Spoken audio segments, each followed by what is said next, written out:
जो लोग ज्यादा सोचते हैं उन्हें एक कहानी सुनाता हूँ। ये कहानी पूरा सुन लिए तो चिंता करना छोड़ दोगे तो सुनो। एक छोटे से गांव में आरव नाम का व्यक्ति रहता था। आरव बहुत मेहनती था, लेकिन उसकी एक आदत उसकी शांति छीन चुकी थी, बेहद चिंता करना। सुबह उठते ही वो सोचता, कल क्या होगा, पैसा रहेगा या नहीं, लोग क्या कहेंगे, परिवार सुरक्षित रहेगा या नहीं। रात को सोने जाता, तब भी उसका दिमाग रुका नहीं करता। एक दिन अत्यधिक चिंता के कारण उसकी तबीयत बिगड़ गई। गांव के लोग उसे पास के पहाड़ पर रहने वाले एक संत के पास ले गए।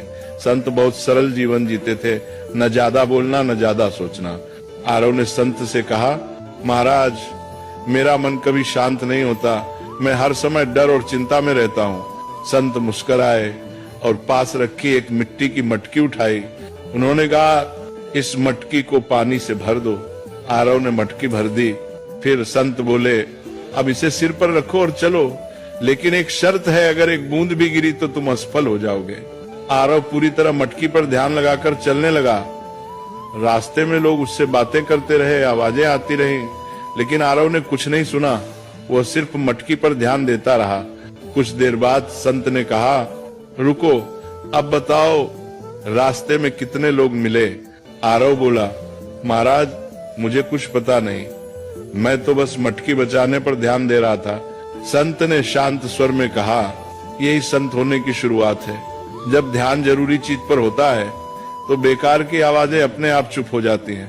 तुम्हारी चिंता इसलिए है क्योंकि तुम उन चीजों पर ध्यान दे रहे हो जो अभी हुई ही नहीं।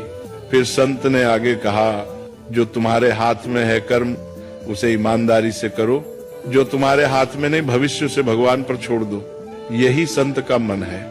उस दिन आरव समझ गया, संत होना जंगल में जाना नहीं है, संत होना मन की अनावश्यक चिंताओं को छोड़ देना है। धीरे धीरे आरव ने चिंता कम की, वर्तमान में जीना सीखा, और वही व्यक्ति जो कभी बेचैन रहता था अब दूसरों को शांति की सीख देने लगा।